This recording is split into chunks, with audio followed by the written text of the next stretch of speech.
Hello everybody, welcome back to another video. Today I want to try something a little bit different. I'm going to be doing a mixing session and I'm just going to be commentating here and there while working on the mix of one of my tracks. This is a remix that I did for a Psytrance track. The original track is called Live and this is a project that I worked on a long time ago in terms of production, and now I kind of just finished up some of the details of the production the other day, rendered out all of the stems, and now I'm going to go into the mixing session. Now my goal is not to explain everything that I do while I'm mixing. Obviously I'm just going to be working on the mix and I'll provide commentary here or there. If you want to see a much more complete way of how I do mixing as well as production and mastering, then you can check out my masterclass. In there I have about 7 hours of mixing session, fully commentated and fully edited. And the masterclass in total is about 24 hours of footage. There's also a full version which includes project as well as stems, so that you can do the mix for yourself if you want to. But with that out of the way, let's get right into this session. So this is Reaper. This is how it opens up when I have an empty project or an empty template. What I'm first going to do is just import all of the files. I want to import them on individual tracks, and you can see that the peaks are being built and that we're getting some kind of waveform.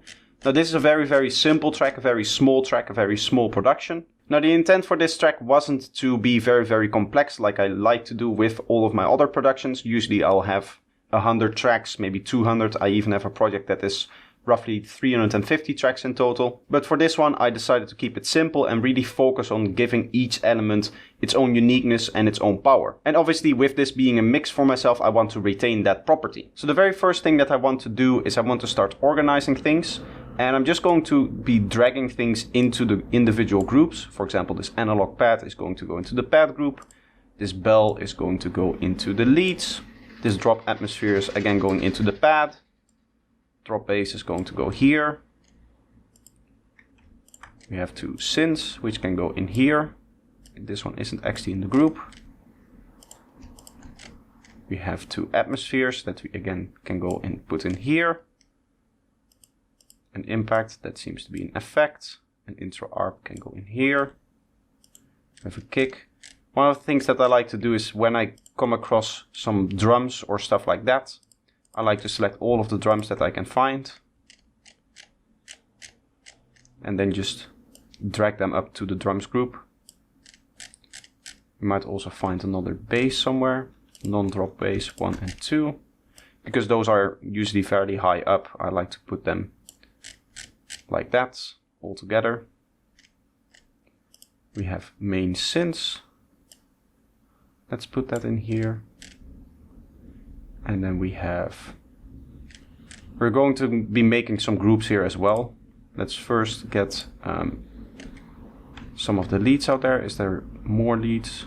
There's just this one. So this is going to go in here. And then we have our spoken vocals and reverse vocal. And then we have main vocal, which will group together. So let's start by implementing a track. Actually, let's put this into here because that's easy to do. This is vocals stereo. I'm calling this stereo because we have a left track and a right track. You can see that in the waveform as well. So we can group these together. And then we'll insert a new track here. And this we'll call main vocal. This will include everything that is part of the main vocal, and now this can go into the vocals group. I'll do the same with the piano. Piano, we have 3 MIDI pianos and then 1 sample piano. Now the way that this project works, we can see we have this reverse piano. That's not going to be part of the same piano that we have here. As you can see, this is playing at different parts actually. So I'm just going to take these like this. And then we'll take the sitar as well. And that will be in the lead section. And then finally this final riser will go in here. Now I can start to color things, which is also very important. Track color, custom color. There we are. I have all of my custom colors already loaded. As you can see there.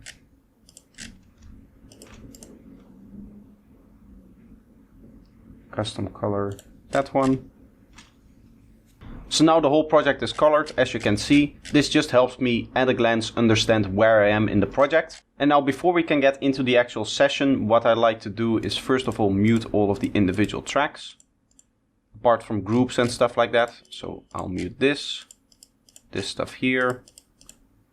This is not a group, this is a group, so I'll leave that on. And then we'll go like this, and that. So now I have a completely muted project. If I mute also this one, as you can see, all of the tracks are dark and nothing else is muted, which is exactly what I want. Now what I used to do is I would go into this mixer here, and as a first effect for each audio track I would have a -8 dB gain. Now that's not ideal because then you cannot easily trigger this effects enabled disabled button here. The other way that you can do that, which I want to experiment with now, is I believe by selecting all of the tracks. Let's just take this and then go to item properties and go in here to -8. This will change the waveform though. So you can see the waveform is much smaller. I would like to have full scale waveform, even though it's like at -8 dB. If that's somehow possible, I don't know if that is. So for now we'll just leave it like this.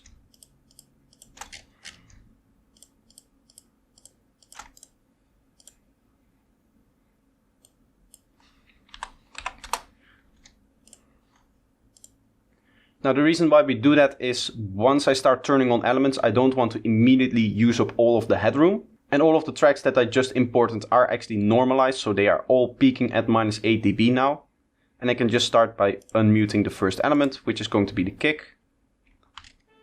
There's a few more things that we have to do, mainly setting the tempo. So looking at this project, this has a BPM of 145. And this should now be aligned. It isn't. So what I need to do then is go into edit, project settings somewhere. Is that in here? Project settings. And then in here we set time, I believe, like that. Okay, so after switching the BPM again, I actually got it at the right BPM, and now you can see that our grid is aligned with what we have in here. So let's do a little bit of extra organization. Let's bring up the bass here and let's unmute that. And now we have our kick and bass playing. So one of the things that I like to do on my master is place down all of my analyzers. I'll start with Psyscope. And then I also want the M stereoscope. And I'll put on an EQ. Actually, let's go with the analyzer. Just say analyzer, M analyzer. If you go in here, smoothness down, averaging at around 300 milliseconds. If I now go into settings, first of all, let's move these out so that I have a nice full screen analyzer. And then we have something like that. This is just helpful for identifying certain things. I don't really like mixing fully on analyzers, but I don't have the system to actually have a professional listening environment. I don't have that. So I do have to rely somewhat on analyzers to look at smaller details and stuff like that. Still, most of the mixing decisions that I make are purely done on ear, and I recommend you do the same thing. So I'll set the loop point for the kick and bass, and we're just going to start by mixing in the kick and bass. And I think I'm just going to move this bass line down a bit. Let's try -2 dB. I'm going to up my speaker volume a little bit. And I want to start EQing. Let's start off with the kick. Now obviously I can use the analyzer, but let's turn that off.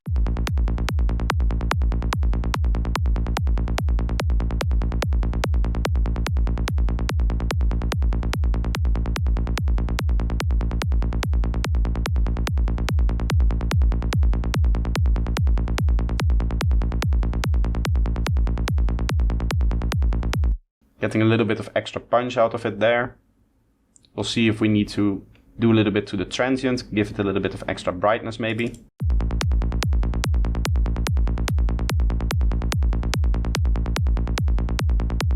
I like that space like that, and then I'm going to low pass it And this low pass is just going to make sure that we have a little bit of extra space when the hi-hat is going to sit in this area.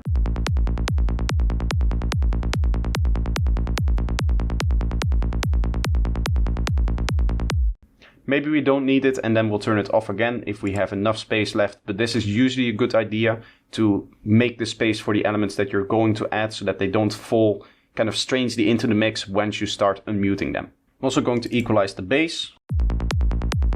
Now again, I can use the analyzer, but I can just turn it off and do it by ear.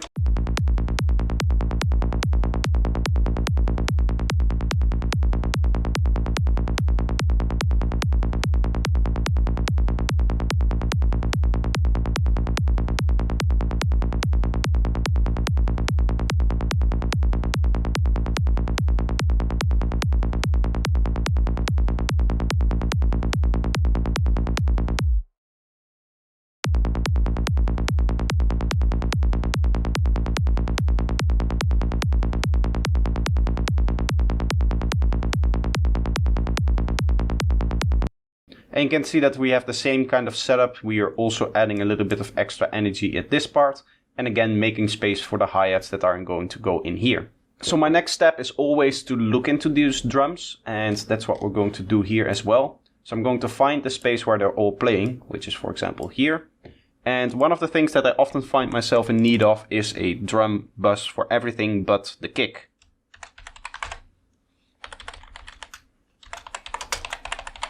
So I'll call that top loop. I'll put all of these other elements in because they're all part of that. And then I'll make this orange. And start with the open hat. Just kind of mix that in. One of the things that is probably a good idea is to mix the top loop against itself. So the way that I'm going to do that is by soloing it. And then I'll turn on each of the individual elements and mix them in with the elements that are already in there.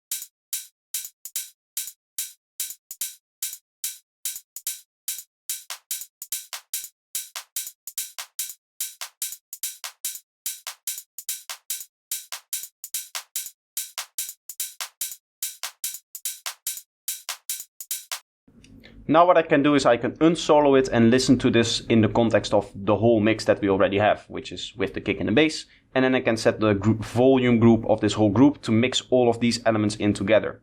Once the balance is established in here, then obviously just messing with this volume knob should give us a nice balance in confront with the rest of the mix.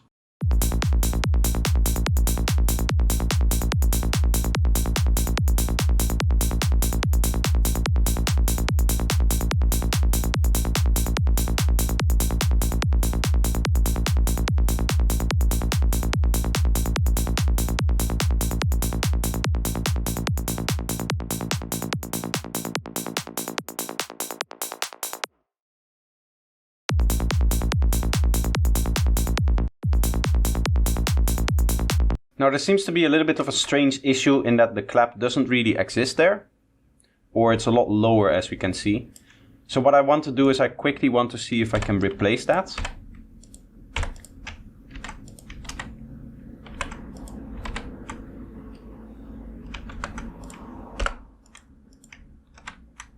So now we have the normal clap there, the proper one. I want to quickly see if that's a problem overall or if it's just there. What is really happening? It also seems to be happening here with these ones at the start.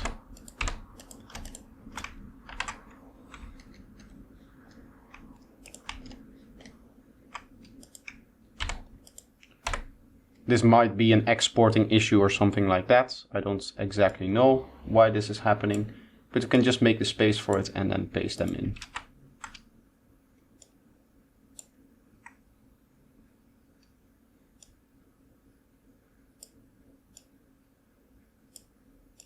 This one is a little bit longer, so now we have something like this.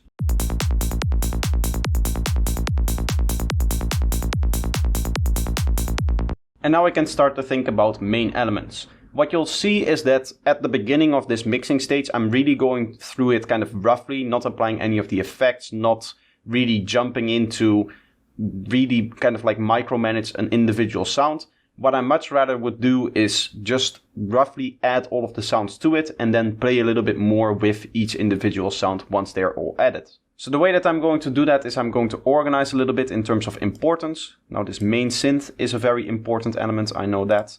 This gritty plug is going to be a very important element. You can see it having its own space. We have gritty synth here, which is going to be very important, and it has its own space. As you can see, not everywhere. Sometimes it mixes with this other synth, but that's okay, we'll find something for that. Then the next element of importance is probably going to be this piano. After that, the strings.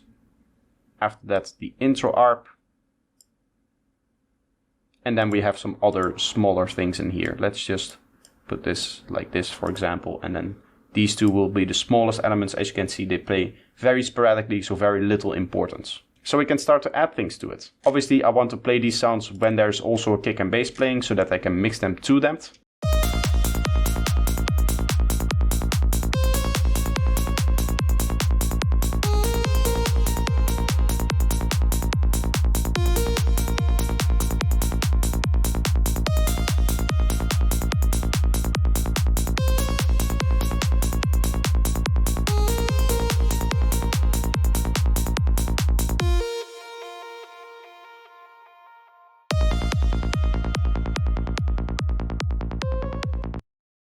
And then we get something like that. We can mix in this one.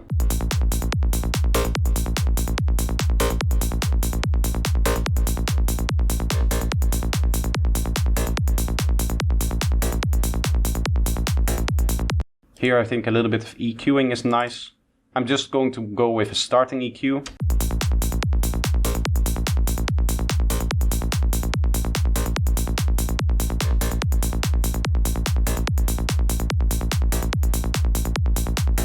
As you can see, when I'm doing high passes, I'm just trying to remove the mud. I see a lot of people who will go into kind of the lower parts of the sound. That's not a good idea because that's kind of where the warmth of a sound exists. And we do want to still keep some of that warmth of the sound. As you can see, I turned it down a little bit. Something like 2.5 dB, something like that. But I don't want to do too much with that.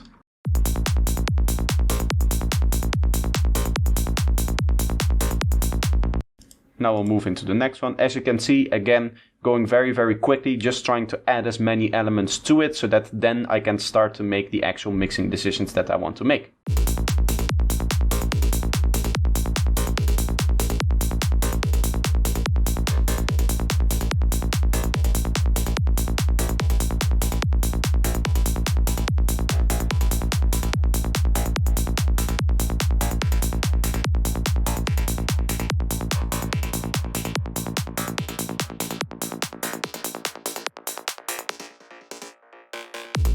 So now we'll look at the piano, and I think a good place to do that is in the break, because that's where kind of it plays in all different ways. You can see sometimes it's just playing a few of the elements, sometimes it's playing all of them, and that means that we can make all of the mixing decisions that we would need to make for that section. So again, what I'm going to do is I'm going to combine them together. Let's actually start in this section where they're all playing together.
So I've just equalized all 4 of them, and what I want to do now is glue them a little bit together. For that, one of the compressors that I like to use is the SSL compressor.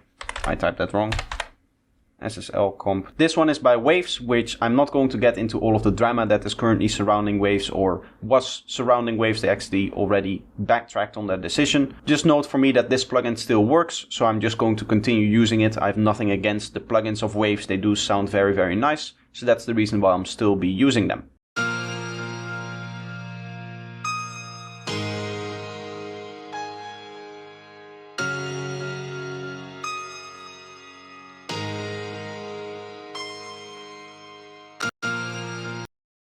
There does seem to be a little bit of a smack into the transient when all of the notes are playing at once. I think that's coming from these two together.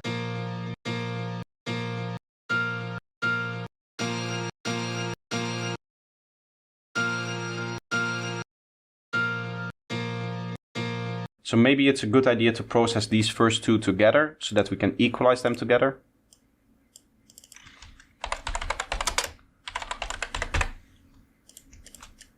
These will be the chords.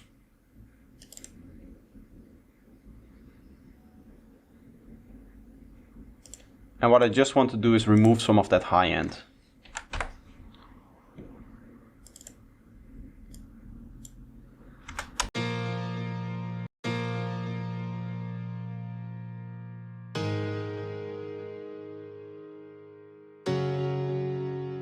So that we're getting a little bit of a softer sound out of that, so that the other two can kind of sit on top of it.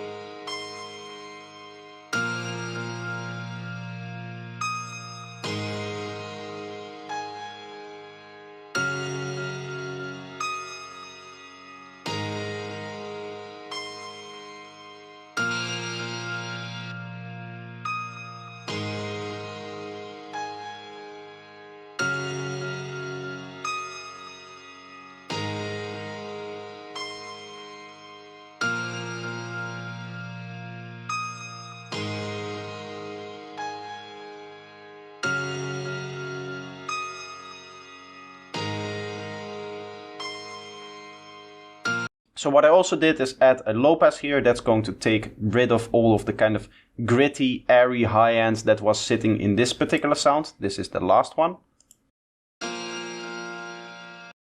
So without that, that sounds a lot grittier.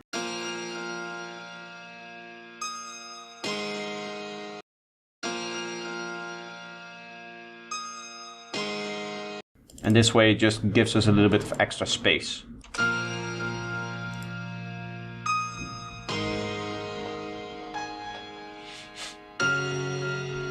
Let's see if the compressor still makes sense.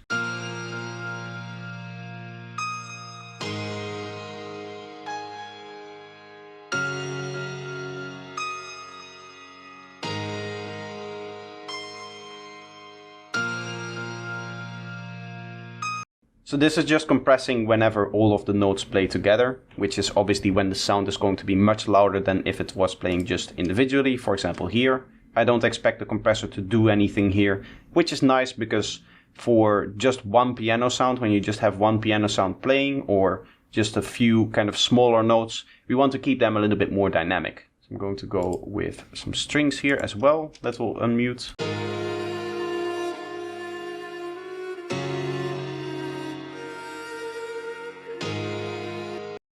Let's see if there's some timing issue. It sounds like they're slightly out of time, this.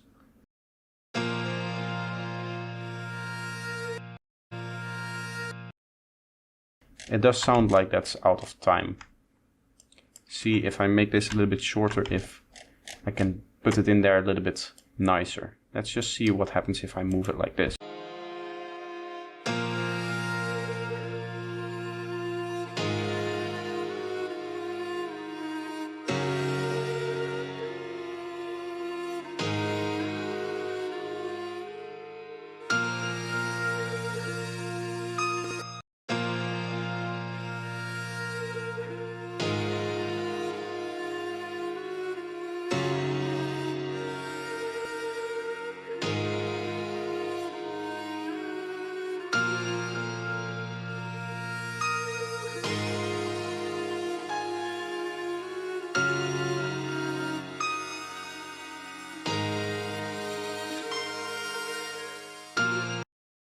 It does sound a little bit strange. It doesn't really feel like it's sitting in there correctly. Maybe that has to do with the fact that this analog pad isn't sitting in here. This analog pad is actually very much a main element of the track. You can see it playing almost everywhere.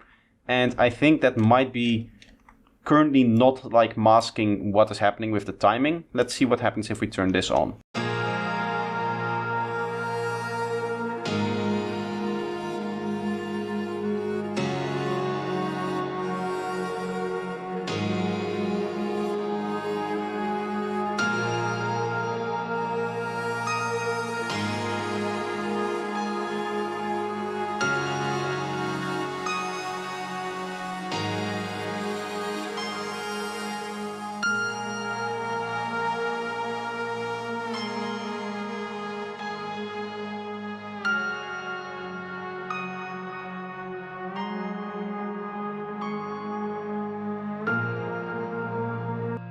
These two seem to be in time, this and the piano. It's just this that is bothering me here.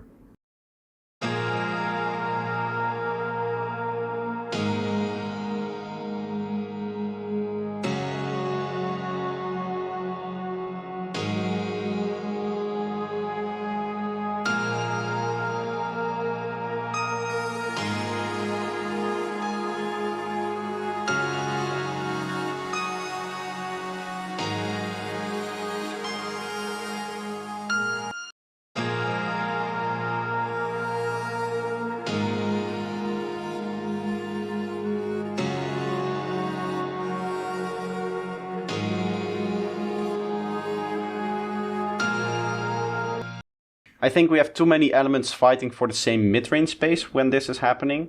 What we can do is maybe take out some of the higher frequencies, so that what that will do is just balance this element a little bit more towards the lower mids actually.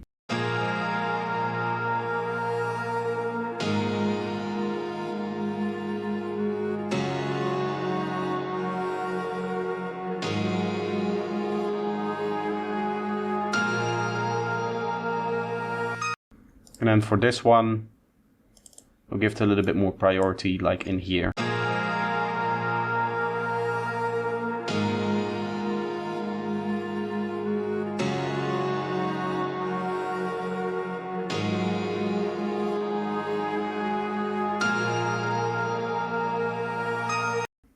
Let's add some saturation to this one.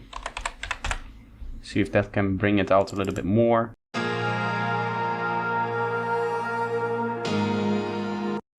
This lux is a very, very light saturation, and I like that to just sometimes bring out some of the elements a little bit more.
So I think we have laid a pretty nice bed for what we're going to do now, and that's going to be looking into the vocals. Obviously vocals very, very important. They are a main element. So what I want to do is I want to get them in there quickly, but I don't want to be in the situation where I have nothing to mix the vocals against.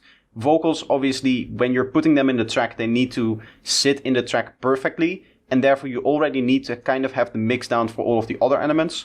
What that may mean is that now when we turn in the vocals, we'll listen and look at the loudness with respect to when the kick and the bass is playing. Because this is a break section, we want that to be a little bit quieter, and therefore we'll have to maybe make some space, maybe lower some of these elements even more.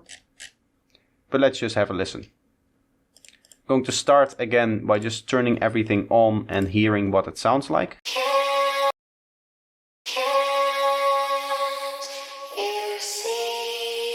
It's very gritty, very high-end heavy. I don't like that.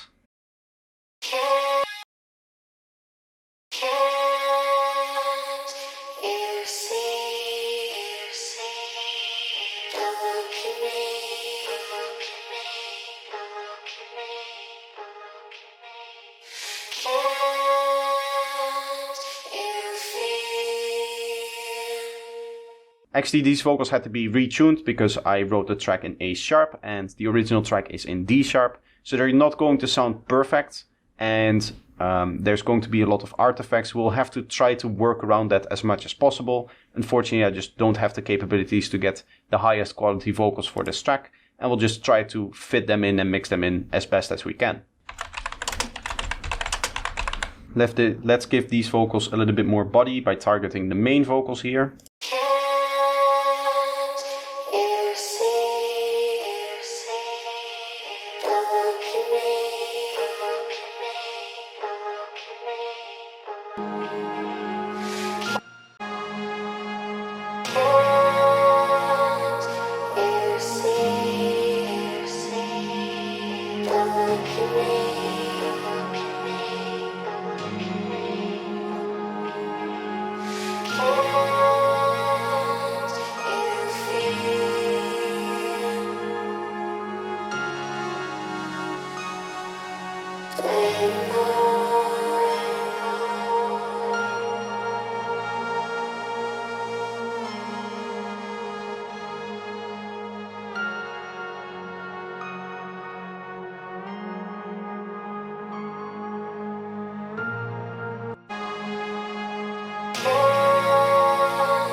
So what I did is I added a mid-side equalizer here. As you can see, this is set to mid-side mode, and this is actually set to the mid instead of the side as you would expect. The reason for that is I want this to have this kind of very wide feeling to it, and you don't really want to just like widen the whole sound. What you want to do is probably leave some space for the other sounds. So for example, this pad, the piano, stuff like that.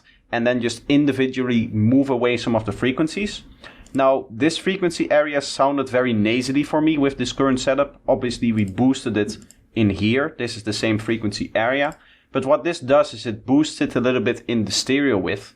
And then we remove it again in the mono. So we don't get that very strong feeling from this frequency.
So that's sounding nice. Let's now add our second spoken vocals. These are obviously also important.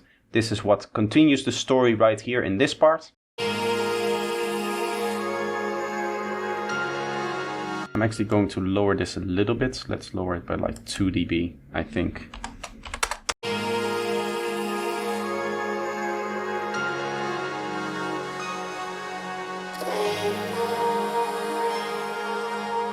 From a strictly physical, scientific standpoint, you're not something that is a result of the Big Bang. On the end of the process, you are still the process. You are still the process. You are still the process. You are still the process. From a strictly physical. Here I'm going to compress it a little bit so that we can make it stand out a little bit more. From a strictly physical, scientific standpoint, you're not something that is a result of the Big Bang. On the end of the process, you are still the process. You are still the process. You are still the process. You are still the process. You are still the process. You are still the process. You are still the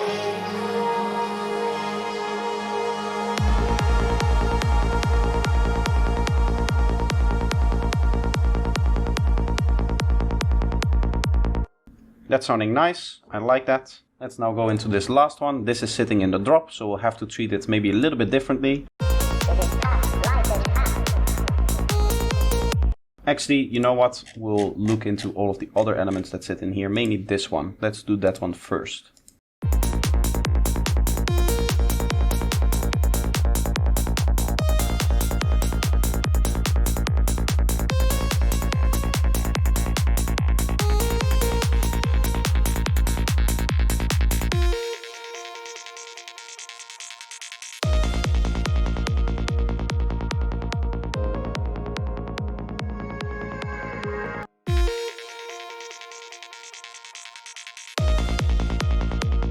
So we're just getting a nice little reverse piano, and this is one of the points where the vocal actually sits.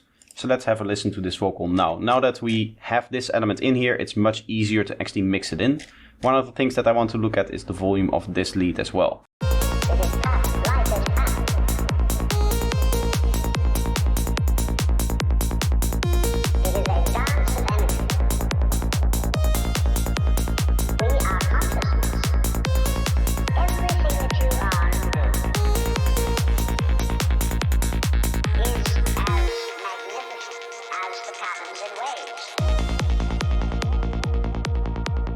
I need to do a lot of flattening. What I want to try is replace this with the Spectral Dynamics tool.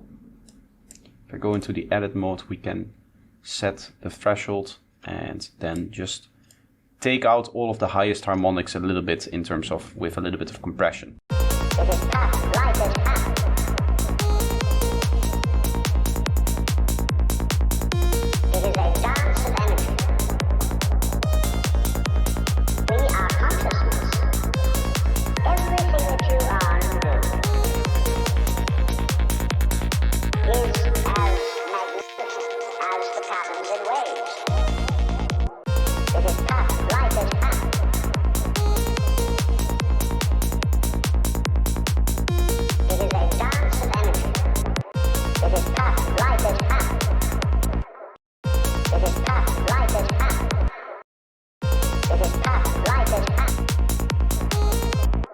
Let's actually go a little bit lower with the threshold over here and a little bit higher here.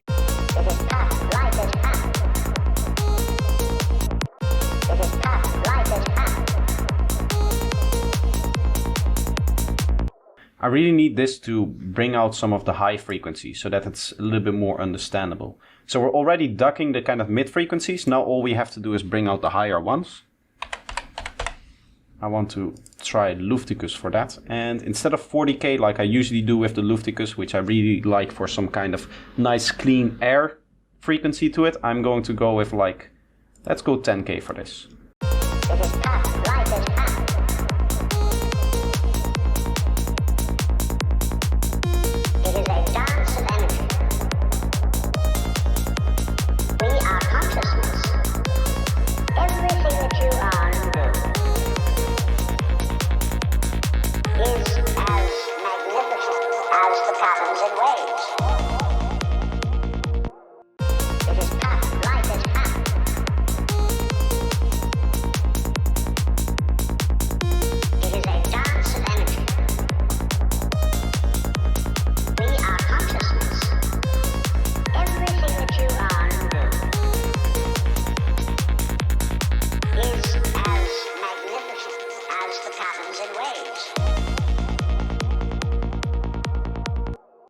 That's nice. I like that. We can start adding some of the other elements in, some of the easier ones now. So let's start actually with the bass in here, because that's very, very needed now, obviously.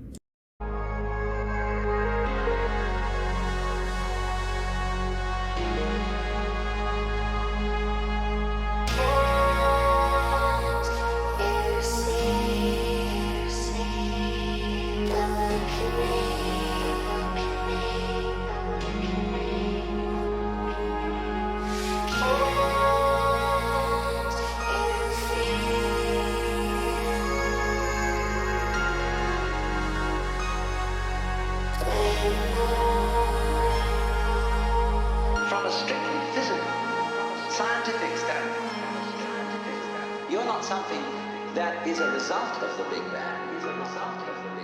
On the end of the process, you are still the process. You are still the process. You are still the process. You are still the process. You are still the process. You are still the process. You are still the process.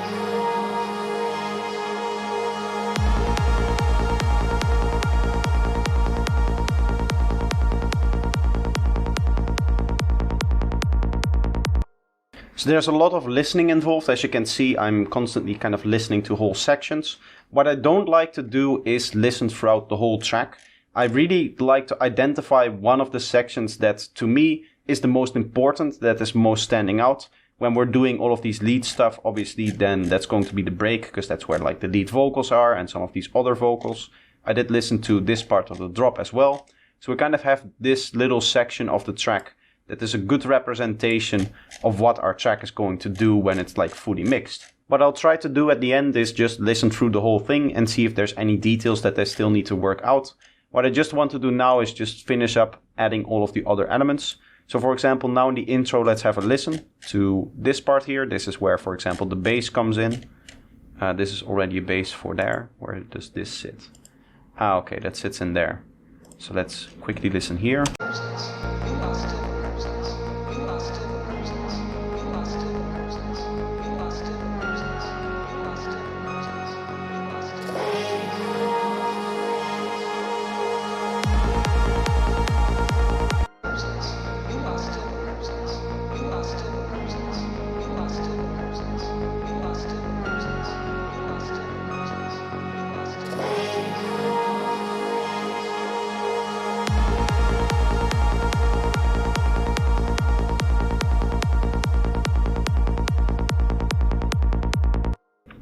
So this element just sits in here to give a little bit of extra stability before we go into the drop, as well as adding a little bit of extra warmth to the bottom end of this analog pad here, in the same way that this is doing it in the break and probably also the intro.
This has a very, very strong transient every time. Let's see if we can use a transient shaper on here to just duck that a little bit at very high speed.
We seem to have a problem here as well with the open hi-hat.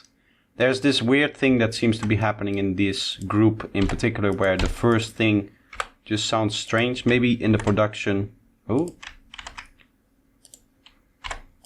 I just made a strange choice in here, and that's what's causing it to play at a lower volume the first time around. It doesn't seem to be happening here, for example. So that's really, really strange.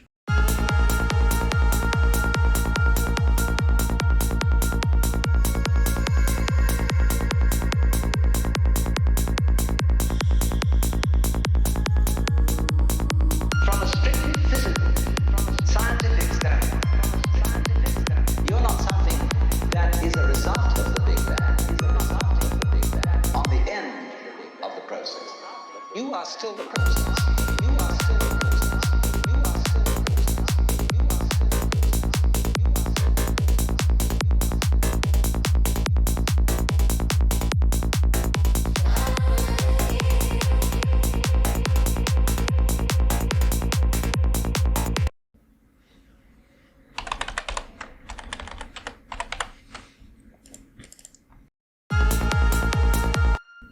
As you can see, I'm now just kind of randomly going through the project and fixing some of the problems. I said I was going to add all of the other tracks, but sometimes it's just a little bit strange listening to a track when it's not like fully perfect. So that's when I'm hearing some problem, I'll immediately go ahead and tackle it actually.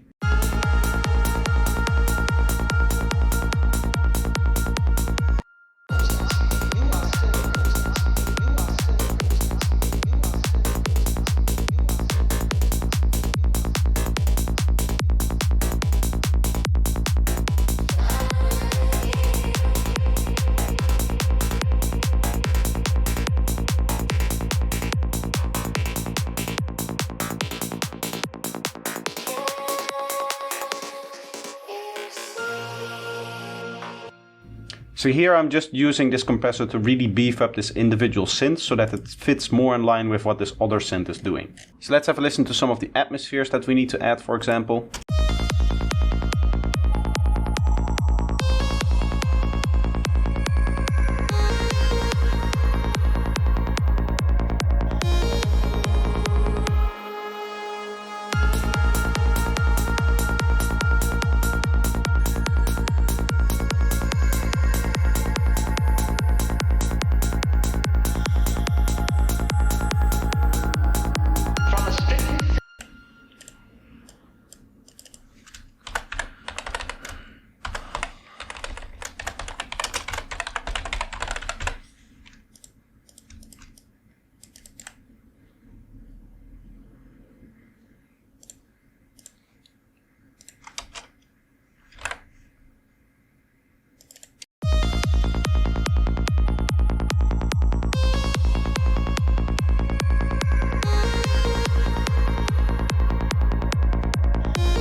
I think also on this piano, let's do that at the start.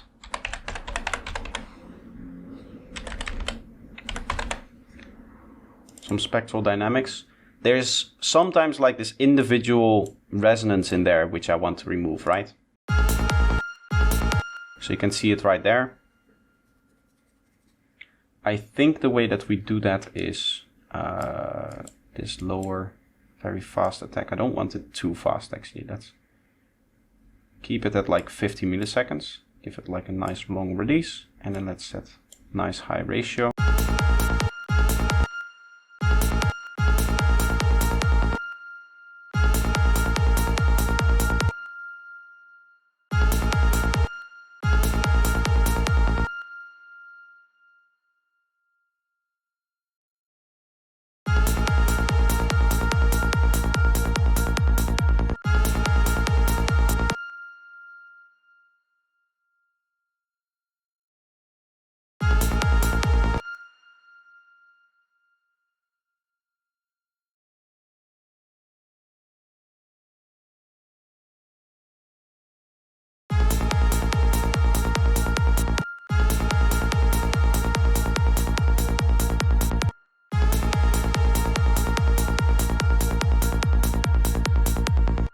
Obviously we have a very, very strong kind of compression. I just want to target individual high peaks. And then compress that very, very strongly.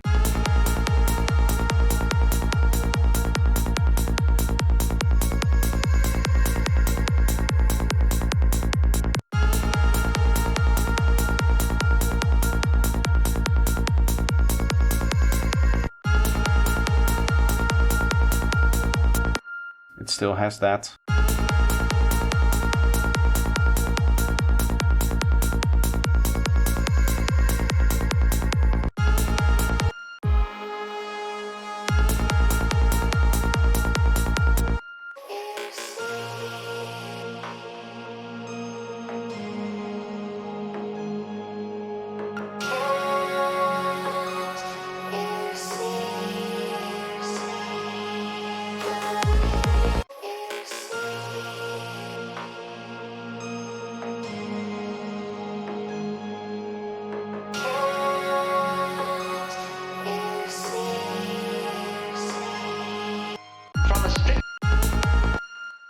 We can also just take this individual note and, or that individual frequency and dip it down a bit, not have that plugin do a lot of that work.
That's sounding a little bit nicer.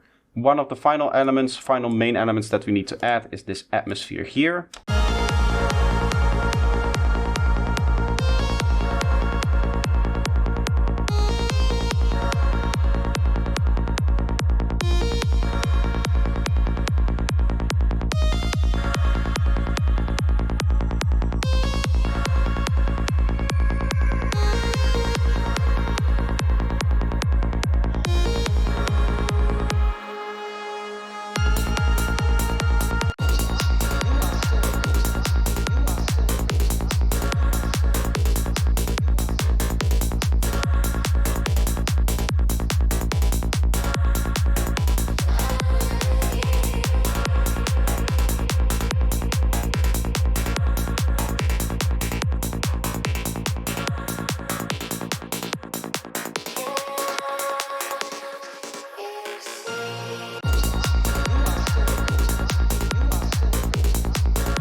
There's something strange happening here for me, I think.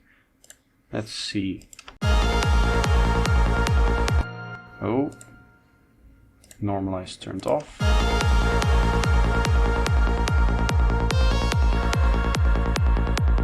Some weird phase cancellation maybe. Let's turn off the drums and the basses so that we can see if there's any information in there.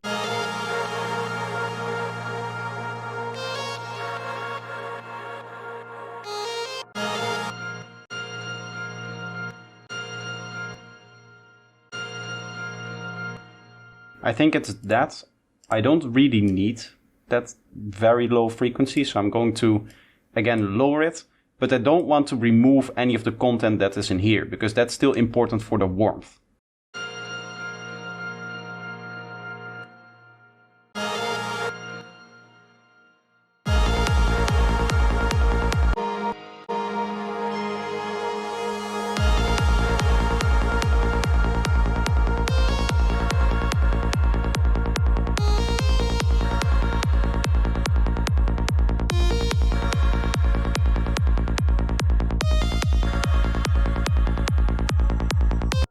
Let's add these bells and then the reverse piano, and then we have 3 more effects to add, and then we should be good with adding all of the things. We will then do a final listen through. I will write everything down that I need to do, and then the mixing stage is finished for this track.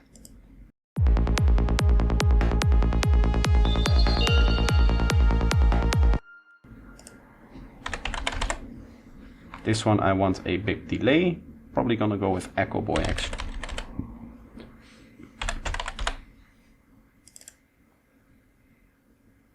Like this. We'll set it to dotted because that's how the song works in Psytrance. Nice big feedback here. Little under halfway with the mix.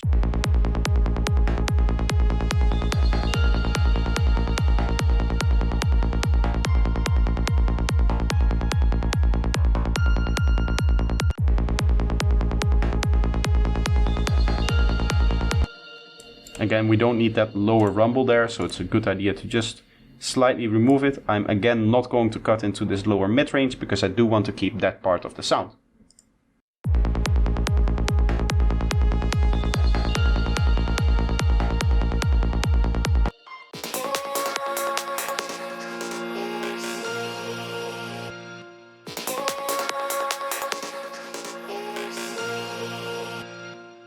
Here there's a difference between the tonality of the reverse piano and the actual piano.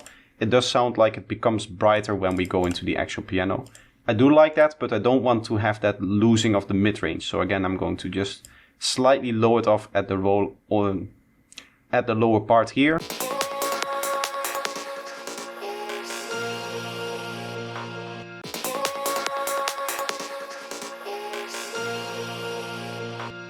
So you still get that impact from that increased brightness that you get from the main piano as opposed to the reverse piano, but it doesn't have that feeling of the mid-range kind of becoming less. We don't want that effect to happen. So now some effects, for example this long riser here.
I'm gonna do some listening. I think we're already pretty much there in terms of all of the details and stuff like that. I really like how this track is sounding sonically. But obviously we do need to do a final check on everything. So what I'm going to do is I'm going to open up an empty page of my notebook. And I'm going to get a pen and I'm just going to do one listen through. I don't want to spend too much time listening and listening and listening. At some point you just have to commit, especially with small tracks like these. As you can see, there's not really much that can be out of place, right? If it's a bigger project, if you have more tracks, then it's easier to have an imbalance, have some kind of mistake, something like that. In this case, all of our main elements are already pretty solid, so we shouldn't have any big imbalances. As I said, I just want to focus on the small details, and therefore I'll listen to the track once.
From a strictly physical, scientific standpoint, you're not something that is a result of the Big Bang. On the end of the process, you are still the process. You are still the process. You are still the process. You are still the process. You are still the process.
You are still the process. You are still the process. Right, so that's the listen through. I have a few points that I want to address. So let's just get into that. I'm going to start by applying a small volume automation on this part here. Now the cool thing is that it starts at 0 dB, which I like. I think even if you move this around, I have it set to a setting where my fader will stay at 0. Otherwise, what it will often do if you have like the default settings of Reaper is that it will carry over this volume here to here. And obviously, as I said, there's two different settings, so I choose not to do that because then I can always set like a relative volume. So for example, what I want to do is I want to, for this first 16 bars, just lower the volume so that it's kind of like lower by 3 dB relative to the fader volume that I've set, so that it just comes in a little bit at a lower energy.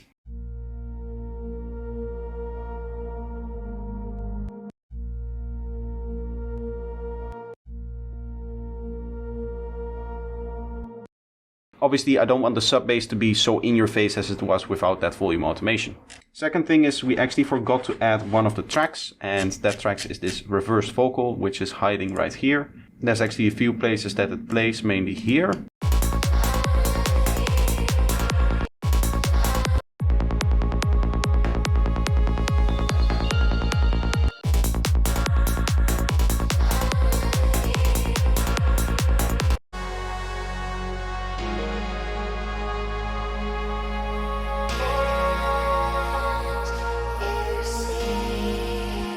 I like how that sits in the mix.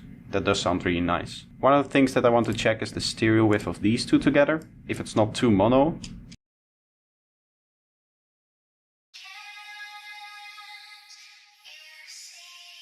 Exactly perfect.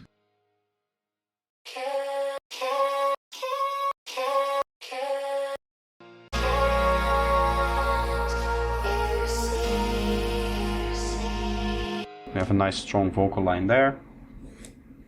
So this ref vocal is in there. One of the things that I noticed is that it seems to be that this piano is drowning a little bit here. Maybe that has to do with the main synth. But here maybe it also needs just a little bit more mids, just a little bit more strength. We can do, for example, remove this in here. And the way that I'm going to actually do that is Do we have multi-parameters in here? I don't think we do, right? Meters utilities toolbar, no. Well, I can just take this, touch this a little bit, move it around, and then go in here, show last touch parameter, and then this frequency 0. We'll turn that to 0 right here. So bam and bam.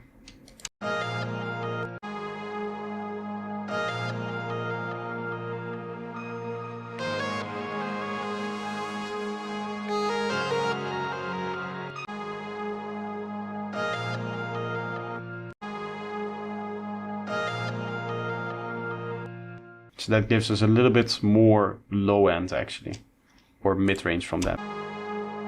Oh, that's the wrong one, right?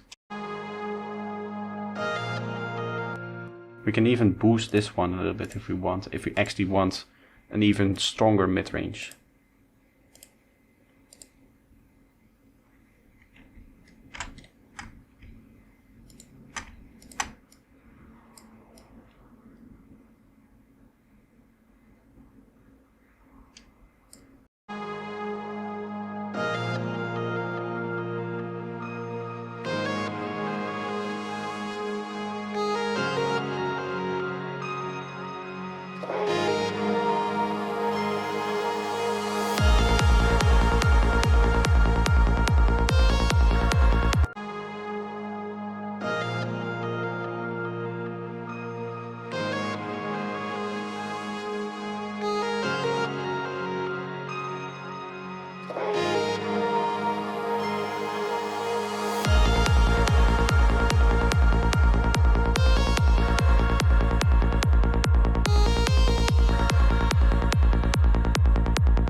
Okay, we have some parts where, for example, in this mini break, where the vocals become covered.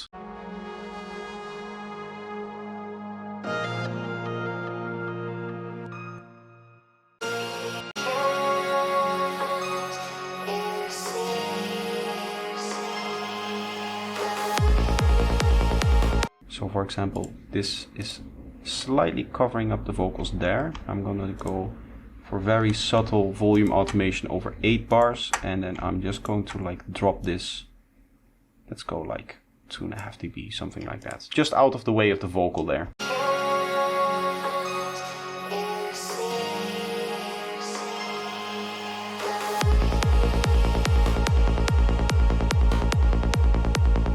That's nice, and I also need to do that in the next segment here, I think. Right? Or there. There. This is also where I identified this thing being a problem. I am doing the same trick here, like minus 2.5 dB should give us the space for the vocal that we need.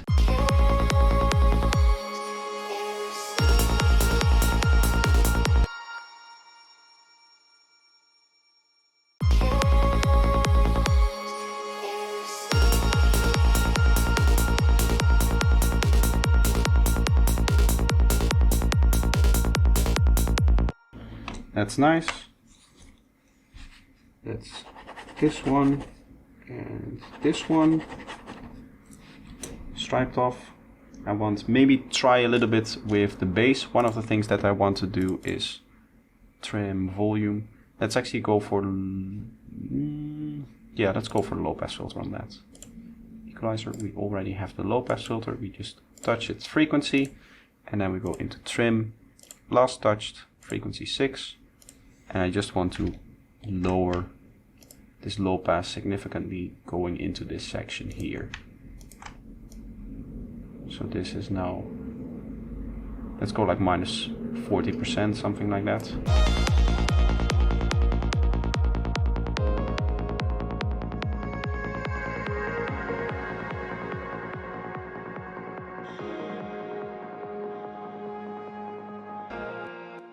Without it, it's just peeking through too much.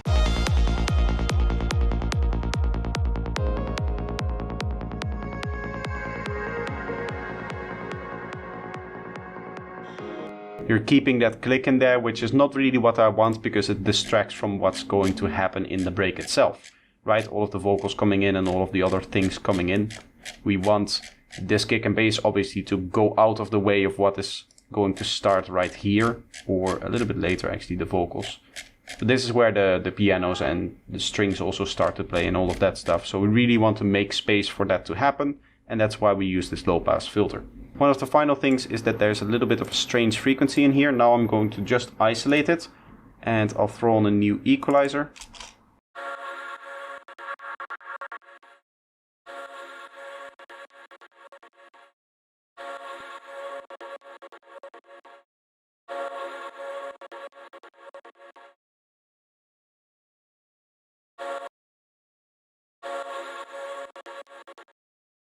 Obviously we don't want all of those clicks, so I'm going to remove, at least in the very high end, all of those clicks.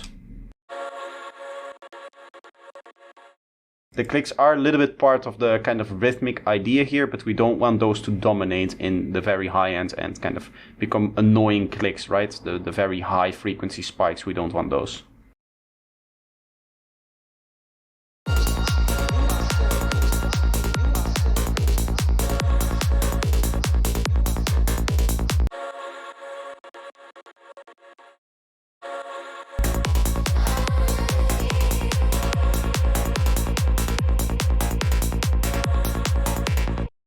One of the things that I'd like to try is adding an extra track in here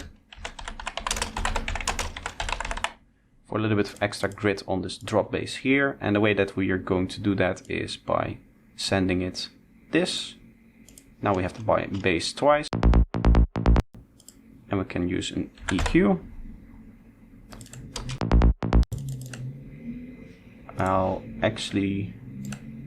I'm going to raise this so far up that phasing issues isn't going to matter. So we'll go like 500.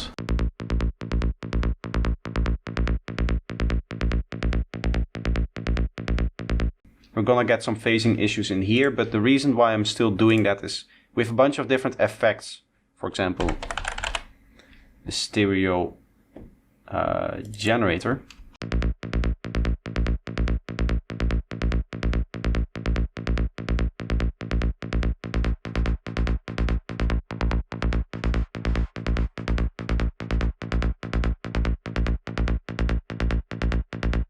You can hear that we're getting a nice kind of grittiness to it. Stereo spread may also help here. A little bit of extra this, higher that. That's sounding nice. Obviously it's very, very loud, so I'm going to mix that in like at -10.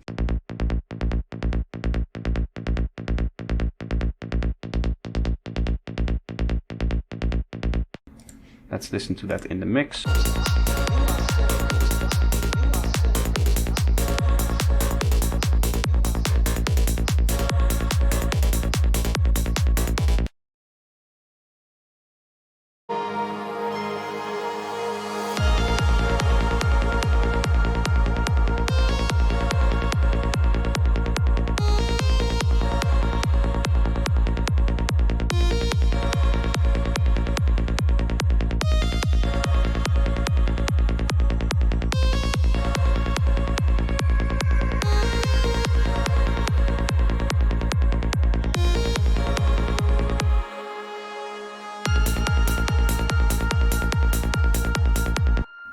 That sounds nice, and that's going to be, for me, the mix. Now I'm going to stop it here, but this isn't actually the end of the mixing session. Usually what I'll do is I'll do like a preliminary master, and then I'll go back, maybe wait a little bit and come back into the mixing project after a few days when I'm refreshed. I'm actually filming this right before Easter, and during Easter I'm going to go back to my parents. So what I'll do is I'll take this mix with me, listen to it on headphones, listen to it on the other headphones that I have. My Bluetooth headphones that being. And that means that I can gauge a little bit if it translates well, if there's maybe some other things that I don't like about this mix. Obviously with my listening environment, there might be things that I'm just plainly not hearing right now. And that's the reason why I actually need to spend a little bit of time leaving the mix alone, listening to it on different platforms. As I said, the Bluetooth speakers, the other headphones that I have, all of that stuff. in order to identify if there's any other problems that I want to tackle. If not, I'll go into the mastering stage. So that means that for now the mixing session is going to end here, and that's also going to be the end of this video. The goal was never to show you a full mix from beginning to end. What I think is more important is that I show you my workflow and the way that I'm doing things. At the end of the day, these kind of videos, these kind of tutorials aren't meant for you to replicate something with, but rather to learn from the way that I'm doing things, or even to maybe just discuss if there's different approaches, stuff like that, and then to learn together. So if you did enjoy this video, let me know by leaving a like, and if you're new here and you want to see more of what I do, then make sure that you're subscribed. But that's going to be it for today. I hope you enjoyed the video, and I hope to see you in the next one. Bye bye.